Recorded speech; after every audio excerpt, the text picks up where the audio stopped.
এই মহামান্য নবাব বাহাদুর এই আমায় পাঠিয়েছেন। হ্যাঁ, নবাব বাহাদুরের দূত? বাহ বাহ বাহ, কি সৌভাগ্য আমার! বলো বলো দূত, কি সংবাদ এনেছো তুমি? এই নবাব বাহাদুর এই পত্রখানি আপনাকে পাঠিয়েছেন মহারাজ। পত্র? মন্ত্রী বলুন মহারাজ। আহা, পত্রখানা পড়ে শোনাও তো। হ্যাঁ পড়ি। প্রিয় মহারাজ কৃষ্ণচন্দ্র, কদিন হলো মুর্শিদাবাদে দুজন সাহেব এসে উপস্থিত হয়েছে। খুবই ভদ্রসভ্য, আমাদের সাথে ওরা ব্যবসা করতে আগ্রহী। আহা, এ তো খুব ভালো খবর। পড়ো পড়ো মন্ত্রী, বাকিটা পড়ো। ওরা আমাদের এখান থেকে চাল, আম, সিল্ক এসব কিনতে চায়, পরিবর্তে ভালো টাকা দেবে। বাহ বাহ বাহ বাহ। আমাদের সাথে ওদের চুক্তি এক প্রকার পাকা। ওরা একবার কৃষ্ণনগরেও ঘুরে যেতে চায়। এ তো অতি উত্তম প্রস্তাব। তা কবে কৃষ্ণনগর আসবেন? আগামী সপ্তাহে ওরা তোমার ওখানে পৌঁছাবে। দেখো, বিদেশি অতিথিদের যত্ন আত্তির যেন কোনো ত্রুটি না হয়। না না না না না, আরে যত্ন অতি ত্রুটি হবে কেন? হ্যাঁ, শোনো শোনো দূত, তুমি নবাবকে গিয়ে বলবে, বুঝলে, ওদের আমরা একেবারে জামাই আদরে রাখবো। একে অতিথি, তার উপর আবার সাদা চামড়ার লাল মুখ সাহেব বলে কথা। না, সাদা চামড়ার প্রতি আমাদের জাতের হ্যাংলা মেটে আর গেল না। সাহেব, যত সব। আমি তাহলে আসি মহারাজ। হ্যাঁ, তা তো যাবেই, কিন্তু ওই বিদেশিদের পথ চিনিয়ে এই কৃষ্ণনগরে নিয়ে আসবে কি? হ্যাঁ, ওই আমাদের উজির সাহেব। বাহ বাহ বাহ, ভালো ভালো ভালো, খুব ভালো। এবার তাহলে আসি মহারাজ। হ্যাঁ, আসবে বই কি, নিশ্চয়ই আসবে। তবে তার আগে একটু জলযোগ করে যাও। আরে এই সেনাপতি, একে একে একটু অতিথিশালায় নিয়ে যাও। যথাজ্ঞা মহারাজ। এই যে তোমরা সবাই শুনলে তো, আগামী সপ্তাহে দুজন সাহেব আসছে আমাদের এই কৃষ্ণনগরে। তাই বলছি কি, সকলে এখন থেকেই কাজে লেগে পড়ো। কি কাজ মহারাজ? ন্যাকা ষষ্ঠী, কি কাজ বুঝতে পারছো না? না, আমি বুঝতে পেরেছি মহারাজ। কি বুঝেছো? এই আপনার রাস্তাঘাট, রাজপ্রাসাদ এইসব পরিষ্কার করা। তারপর? ওদের মানে সাহেবদের পছন্দ মতো ভালো ভালো পদ রেঁধে খাওয়ানো। তারপর আমাদের এই কৃষ্ণনগরে ভালো ভালো জিনিসপত্র ওদের উপহার দেওয়া। বাহ বাহ বাহ বাহ বাহ বাহ, চমৎকার বুঝেছো, চমৎকার। এই না হলে আমার মন্ত্রী, আরে গোপালের ঘটে যা ঢোকেনি, তোমার মাথায় কি সহজে তা পুট করে ঢুকে গেল। দেখো গোপাল, দেখো, দেখে শেখো। সে না হয় শিখবো, কিন্তু কিন্তু আপ্যায়নের যে ফিরিস্তি শুনলাম, তাতে তো মনে হচ্ছে শুধু জামাই আদর নয়। তাহলে আবার কি আদর? জামাইয়ের পিতৃদেব, মানে ওই বেয়াই খাতি। তা তুমি ওই বেয়ান বেয়াই যাই বলো না কেন, সাহেব অতিথি বলে কথা, সামান্য এইটুকু খাতির যত্ন তো করতেই হবে, বলো। তা করুন, ক্ষতি নেই, তবে ওই বাড়াবাড়িটা না করলেই মনে হয় মঙ্গল। গোপালের কথা ছাড়ুন তো মহারাজ, সবটাতেই ও ড্যাগরা দেওয়া স্বভাব। নিজে তো একবারে কিছু করবে না, উপরন্ত পেছন থেকে শুধু খুঁত ধরবে। এটা তুমি কিন্তু একেবারে হক কথা বলেছো। গোপাল দিনকে দিন কেমন বেরসিক হয়ে যাচ্ছে কি আর সাধে? আপনার নবাব বাহাদুরের ইদানিং বড় বেশি সাহেব প্রীতি আমার বিশেষ পছন্দ হচ্ছে না। কেন কেন? ওই ঘরের ঠাকুর ছেড়ে বিদেশের ঠাকুর পুজো করা আমার ভালো লাগে না। দেখো গোপাল, তোমার ভালো লাগা না লাগার ওপর তো ভরসা করে আর মহারাজের রাজকার্য চলবে না। সে তো বটেই, সে তো বটেই। তুমি ভাঁড়, তাই এসব রাজনীতির ব্যাপারে নাক না গলিয়ে বরং ভাঁড়ের মতোই থাকবে। ঠিক আছে, তাই হবে। আপনারা সাহেব নিয়ে যত খুশি নৃত্য করুন, আমি না হয় সেই নাচের তালে তালে ঢোল বাজাবো। দেখলেন দেখলেন মহারাজ, গোপালের সাহসটা দেখলেন? হ্যাঁ দেখলেন, রাজসভা থেকে চলে যাবার আগে আপনার অনুমতিটা পর্যন্ত নিল না। হ্যাঁ, ছেড়ে দাও ছেড়ে দাও, ওর কথা ছেড়ে দাও, যেতে দাও তো ওকে। আরে সাহেবদের কদর ও উজবুকটা কি বুঝবে? মহারাজ বলছিলাম কি, এই সব করতে গেলে তো বেশ কিছু টাকা লাগবে। এই টাকার জন্য ভেবো না, যতটা দরকার পড়বে রাজকোষ থেকেই নিয়ে নেবে। মহারাজের আদেশ শিরোধার্য। আর হ্যাঁ, বলুন মহারাজ। সেনাপতিকে তোমার সহকারী হিসেবে নিয়ে নিও, কেমন? এ তো অতি উত্তম প্রস্তাব মহারাজ। বুঝলে, হাতে সময় কিন্তু কম, তাই এই কদিনের মধ্যেই কৃষ্ণনগরের সব রাস্তাঘাট একেবারে ঝাঁ চকচকে করে ফেলতে হবে। আপনি কোনো চিন্তা করবেন না, রাস্তাঘাট পরিষ্কার, রাজপ্রাসাদ মাজা ঘষা, সৈন্যদের কুচকাওয়াজ সব সব আমি শুরু করে দিয়েছি। ভালো ভালো, খুব ভালো। মন্ত্রীমশাই, একটা কথা বলবো? বলো। বলছি কি, আমি ভাগ পাবো তো? ভাগ? কিসের ভাগ?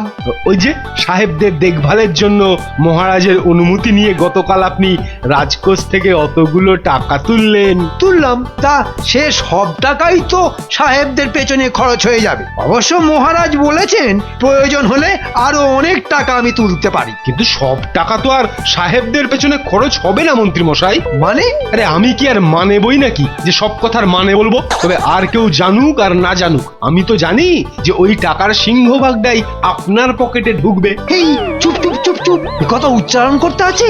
হ্যাঁ, ঠিক আছে ঠিক আছে, উচ্চারণ তো দূরের কথা, তু শব্দটা অব্দি বেরোবে না আমার মুখ থেকে। শুধু যদি আমার ভাগের কড়িটা আমি পেয়ে যাই। তুমি তো বড় ছুঁচো। সে আমার ওই ছুঁচো কেঁচো যাই বলুন না কেন, ভাগ না পেলে কিন্তু জল অনেক দূর অব্দি গড়িয়ে দেব।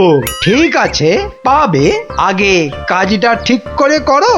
না না না না, পাবে নয়, প্রতিবারই বলেন পাবে, আর কাজ হয়ে গেলে দেখান লবডঙ্কা। তাই এবার আগে ভাগেই চাই। এই নাও ধরো। মোটে 100? তাহলে কত চাও? হ্যাঁ, নিদেন পক্ষে 1000 তো দিতেই হবে। খুব শেয়ানা হয়ে গেছে দেখছি। তা এইটুকু শেয়ানা না হলে আপনার মতো শেয়ানার সাথে কোলাকুলি করব কি করে মন্ত্রীমশাই? এই নাও ধরো বেটা শেয়াল। বেটা আমায় বোকা ঠাউরে তুমি খাবে দই আর আমি চাঁচবো হাঁড়ি। বারে বারে নেপো বেটা মেরে যাবে দই, এবার নেপো পড়েছে জাঁতা কলে, আমি ছড়াবো খই।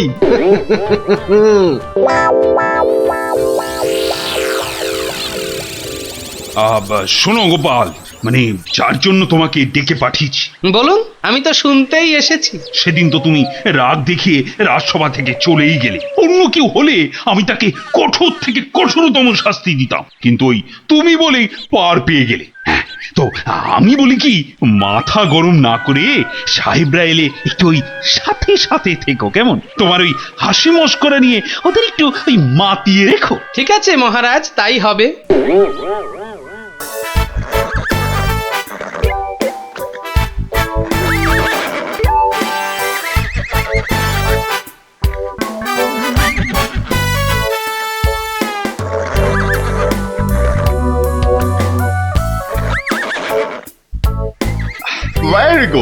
Very good, Raja. I mean, beautiful. I mean, Sundor,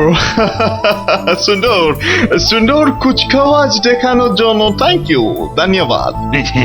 সবই তোমাদের সম্মানে সাহেব। সম্মান? What do you mean by সম্মান? সম্মান মিন অনার সাহেব।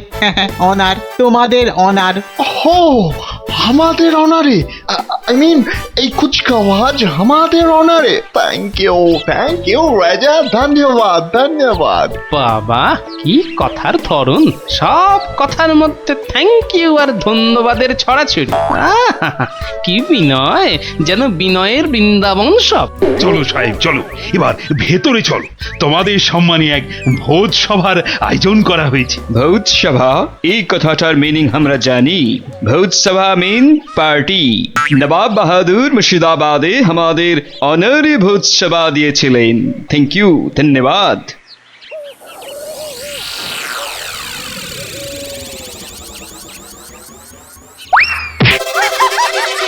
ছি ছি ছি ছি ছি ছি ছি ছি ছি, কি লজ্জা কি লজ্জা! গালচিতে পা জড়িয়ে সাহেব যে পড়ে গেল। এই মন্ত্রী মহারাজ, কি গালছে পেতেছ? হ্যাঁ সাহেব, সাহেব তোমার লাগেনি তো? নো ম্যাটার, থ্যাংক ইউ, ধন্যবাদ। এই জন্যই না বেটা ফ্যাকাশে চামড়াদের দেখলেই গা একেবারে জ্বালা করে ওঠে। দেখুন দেখুন দেখুন দেখুন না, দেখুন পড়ে গিয়েও কেমন দাঁত বের করে থ্যাংক ইউ আর ধন্যবাদের হরিল্লোড দিচ্ছে। বেটারা বণিকের জাত তো, তাই ভীষণ ঘাগু। ঘাগু নয়, সব এক একটা আস্ত বাস্তু ঘুঘু। আর এই সব রাজপুরুষরাও হয়েছে তেমনি, সাহেব পুজো করার জন্য সব যেন উঠে পড়ে লেগেছে। সাহেব, যদি যদি সত্যি লেগে থাকে তো বলো, আমার রাজবৈদ্য তোমায় ওষুধ দিয়ে দেবে। নাও নাও, কিছু হয় নাই, অল্পের জন্য বাঁচিয়া গিয়েছি। Thank you, thank God. আচ্ছা বিজ্ঞানী, শুনেছি সাহেবরা তো ভগবানকে গড বলে, তার মানে ওরা ভগবানকেও ধন্যবাদ দেয়? আশ্চর্য।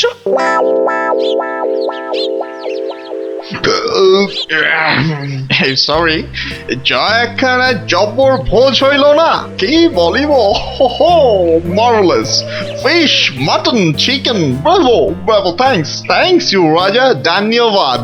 শুনিয়াছি তোমাদের এখানে গোপাল ভাঁড় নামে এক কমেডিয়ান আছে। আরে আছে তো, এই তো আমার গোপাল ভাঁড়। Hey you, তুমি Gopal Bhar, am I right? Yes, Gopal Bhar, very good, very good. তা শোনাও তোমার জোকস, দেখি তুমি আমাদের হাসাইতে পারো কিনা। আচ্ছা সাহেব, শাশুড়ি কাকে বলে জানো? What? Shashuri. Yes, Shashuri. I know. It's mother-in-law. Am I right? ল কি লবঙ্গ তা আমি জানি না সাহেব, তবে এটুকু জানি যে শাশুড়ি হলো এমন একটি দুপে জীব যাকে দেখলেই সব বৌমাদের শ্বাস ভয়ে উড়ি উড়ি করে।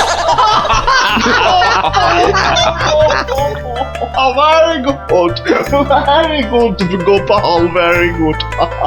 Well said, very good, very well said. সাহেব, গোপালের চুটকির মানে তোমরা বুঝতে পেরেছো? Yes, Raja, পারিয়াছি। তার মানে বাংলা ভাষাটা বেশ ভালোভাবেই রপ্ত করে নিয়েছো, বলো? সার্টেনলি, আমরা এই দেশে বসা করিতে আসিয়াছি, তাই এখানকার ভাষা তো আমাদের শিখতেই হবে রেজা। তা তো শিখতেই হবে সাহেব, শিখতেই হবে। প্রথমে ভাষা শিখবে, তারপর কোট প্যান্টুলুন ছেড়ে কাঁচা কোচা দিয়ে ধুতি পরতে শিখবে, তা না হলে এই সোনার বাংলার পিন্ডি চটকে খাবে কি করে? পিন্ডি চটকাইয়া খাইব? হোয়াট টু মিন বাই পিন্ডি চটকানো? ক্ষমা, এটা জানো না?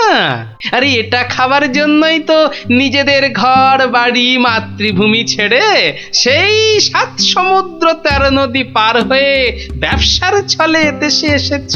What do want to say? যা বলতে চাইছি তা বুঝতে পারছো না? এতটা কাঁচা কিংবা বোকা তো নও তোমরা সাহেব, তোমরা তো খুব ধূর্তজাত বলে শুনেছি। Gopal, you are crossing your limit. তুমি কিন্তু তোমার সীমা ছড়াইয়া যাইতেছ। মহারাজ, গোপালকে চুপ করতে বলুন, ও কিন্তু মাত্রা ছাড়িয়ে যাচ্ছে।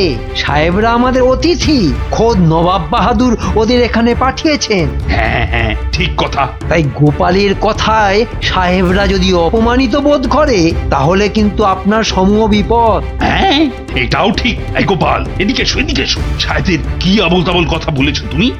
কেন মহারাজ, খারাপ বা মিথ্যেটা কি বলেছি? এই চুপ করো। সত্যি মিথ্যে জানার তুমি কে হে? হ্যাঁ, সব জানতা হরিদাস ঠাকুর। আগে আমি তো ঠাকুর নই, আমি তো ভাঁড়। হ্যাঁ, আরে সেই জন্যই তো বলছি, বেশি বেচাল কিন্তু কিচ্ছু করো না। আগে ওই চাল কিংবা বেচাল কিচ্ছু করবো না মনস্থির করেই তো এসেছিল। আপনি তো আমাকে দিয়ে কথা বলালেন। মারকট, আমি ওদের হাসাতে বলেছিলাম, বুঝেছ? কথার খোঁচা মারতে বলিনি। যাও, সবার পিছনে গিয়ে চুপচাপ দাঁড়াও। ঠিক হয়েছে বেটা গোপাল, সাহেবদের সামনে মহারাজের বকুনি খেলি তো ঠিক হয়েছে। সাহেব, মানে তোমরা কিছু মনে করো না সাহেব। এই গোপালের ওই কথাবার্তা ধরন ধারণটা কি রকম, আসলে ওর ওই পেটটাও যেমন মোটা, ওই মাথাটাও তেমনি মোটা। মানে কোথায় কি বলতে হয় না কিচ্ছু জানে না। No matter. আমরা কিছু মনে করি নাই, তবে তোমাদের গোপাল বড়, অসভ্য, illiterate.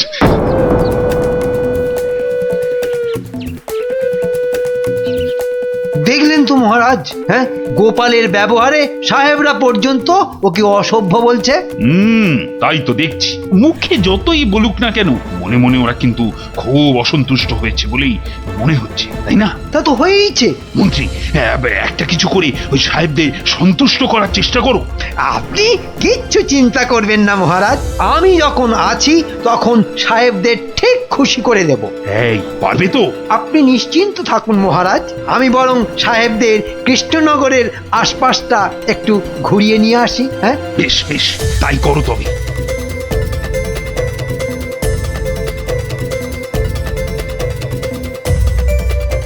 চলো সাহেব, তোমাদের একটু ঘুরিয়ে নিয়ে আসি। ওহো, গুড অফার, উত্তম প্রস্তাব। আমরা তো কৃষ্ণনগর দেখিতেই আসিয়াছি।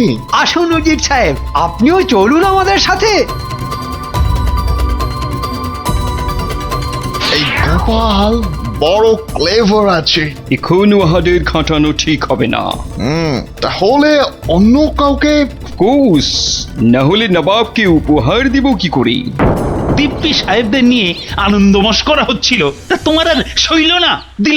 দিলে তো এক বালতি দুধে এক ফোঁটা চোনা ফেলে। চোনা ফেললাম কি চানাচুর মিশালাম সেই বিচার না হয় পরে করবেন মহারাজ। তবে একটা কথা বলে রাখি, গোপাল ভাঁড় কিন্তু অবান্তর কিছু বলে না। হ্যাঁ, আই, এত বড় একটা অন্যায় করার পরও মুখে কথা আসছে তোমার? অপদার্থ, যাও যাও, দূর হয়ে যাও আমার সামনে থেকে। কাল থেকে তোমার মুখ যেন আর আমায় দেখতে না হয়। তাই হবে মহারাজ। তবে দৈবক্রমে যদি দেখা হয়ে যায় তখন না হয় ওই গামছা দিয়ে মুখ ঢেকে নেব। এই গোপাল ভাঁড়ের মুখ আর দেখতে হবে না আপনাকে, এই বলে দিল। আচ্ছা গোপাল, এত অপমান করছি তবুও সমানে কথা বলে চলেছ। আচ্ছা তোমার কি লজ্জা ঘেন্না বলে কিচ্ছু নেই? না মহারাজ, নেই। কারণ আমি যে ভাঁড়, কথায় আছে না, লজ্জা মান ভয় ভাঁড়েদের তিন থাকতে নয়। মহারাজ, ভাঁড়েরা অন্যদের হাসায় কিন্তু নিজের দুঃখে কখনো কাঁদে না। চললাম মহারাজ, তবে প্রয়োজন পড়লে ডাকবেন, দেখবেন ঠিক হাসি মুখে এসে দাঁড়াবো। তবে আরেকটা কথা, মানে? সাহেবরা বুঝে গেছে এটা শক্ত ঠাঁই, সুবিধে হবে না। কিন্তু আপনার মন্ত্রী বোধহয় গেল, পারলে সামলে রাখবেন।